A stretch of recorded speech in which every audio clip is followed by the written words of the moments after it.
ஓம் நாஹம் வேத பிரம்ம இதி விதோ வேதாந்த பாஸ்கராய நமஹ. அகம் வேத்மி பரம் பிரம்ம ஏவம் யோ வேதி சாக்ஷிணம் பாலிஷः சது விஜ்ஞேயः நூனம் வேதாந்த பாஸ்கரः. அகம் பரம் பிரம்ம ஜானாமி இதி யः வததி தம் பாலிஷமேவ வித்யாத். அத்ய தினாங்கः மே மாசே தசமதினः. அத்ய தினஸ்ய விஷயः ஆத்மஞானஸ்ய மர்மேதம். கேனோபனிஷதில் இடம்பெறுகின்ற 2:1 இந்த மந்திரத்தில் ஆத்மஞானத்தை அறிதல் என்ற விஷயத்தில் இருக்கக்கூடிய ஒரு மர்மத்தை விளக்குகிறது. அந்த மந்திரமானது எதி மன்யசே சுவேதேதி தப்ரமேவாபி நூனம். ஹே சிஷ்ய, அகம் பிரம்ம சுவேத இதி त्वं यदि மன்யசே தர்ஹி தவ தாத்ருஷம் ஞானம் தப்ரமேவ அல்பமேவ. ஹே சிஷ்யனே, தூங்காதே, ஒழுங்கா கேளு. ஹே சிஷ்யனே, நான் பிரம்மன் என்று நான் நன்கு அறிந்து கொண்டேன் என்று நீ நினைத்தாயே, ஆனால் நீ ஒன்றுமே அறியவில்லை. அறிந்தேன் என்று சொன்னால் நீ ஒன்றுமே அறியவில்லை என்ற மர்மமான ஒரு விஷயமானது இந்த ஆத்ம ஞானமான இருக்கிறது.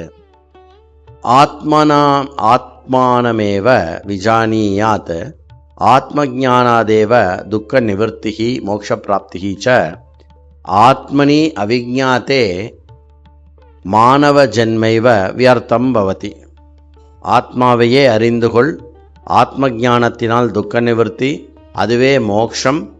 ஓகே, அப்புறம் ஆத்மா தெரிந்து கொள்ளவில்லை என்றால் இந்த மனுஷ ஜன்மம் வியர்த்தம். இத்தியாதிஹி வேதாந்தேஷு தத்ர தத்ர உபதிஷ்யதி.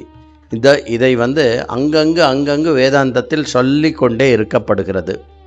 யதா முமுக்ஷு ஜனாஹ ஈத்ருஷானி வாக்கியானி ஸ்ருண்வந்தி ததா தேஷாம் மனசி சஹஜதः ஏகம் பிராந்தி ஞானம் ச உத்பத்யதே யத் ஆத்மா நாம இதர தேவவத் அனாத்ம வஸ்துவத் ஆத்மனோ பின்னம் வஸ்து ஸ்யாதிதி. இந்த விஷயத்தை முமுக்ஷுவானவன் அறிய வேண்டும் என்று முமுக்ஷுக்கள் இந்த வாக்கியங்களை காதில் கொள்ளும் பொழுது அவர்கள் என்ன நினைக்கிறார்கள் என்றால், ஆத்மா என்பதை அறிய வேண்டும், அது ஏதோ இன்னொரு தேவதாவை போலே நமக்கு ஒரு பொருளாக அதை அறிய வேண்டும் என்று நினைத்து கொள்கிறார்கள். நைஷா பாவனா சாது, அது கரெக்டு கிடையாது அப்படி நினைக்கிறது. அகம் சமுத்திரம் ஜானாமி நக்ஷத்ராணி ஜானாமி அகம் தேவான் ஜானாமி இதிவத் நைவம் ஆத்ம ஞானம். நான் சமுத்திரத்தை அறிகிறேன், நட்சத்திரங்களை அறிகிறேன், தேவர்களை அறிகிறேன், நீ தூங்குவதையும் நான் அறிகிறேன். இப்படி என்னால் அறியப்படுவது ஒரு நாளும் ஆத்ம ஞானமாகாது. யதோஹி அயம் ஆத்மா ஞாதுஹு ஸ்வரூபமேவ. நான் ஆத்மா என்று ஸ்வரூபமாக அறிந்து கொள்வதுதான் அறிவது. ஞாதுஹு ஸ்வரூபபூதம் ஞப்திஸ்வரூபமேவ சந்தம் ஏனம் ஆத்மானம் விஷயத்தையா அவபோதும் கதமிவ சம்பவேத். அதாவது அறியப்படுகின்ற எல்லா அறிவுகளிலும் அறிவு பொருளாக ஆத்மா விளங்கும் பொழுது அறிவு பொருளாக விளங்கக்கூடிய ஆத்மாவே அறியக்கூடிய பொருளாக எப்படி விளங்க முடியும்? தஸ்மாத் ஆத்மாவபோதோ நாம ஆத்மஸ்வரூபேன அவஸ்திதி ரேவ இத்யர்த்தஹா. அதாவது ஆத்மா ஞப்திஸ்வரூபமாக ஞானஸ்வரூபமாகவே விளங்கி கொண்டு அனைத்து விஷயங்களிலும் இருக்கிறது என்பதுதான் ஆத்ம ஞானம்.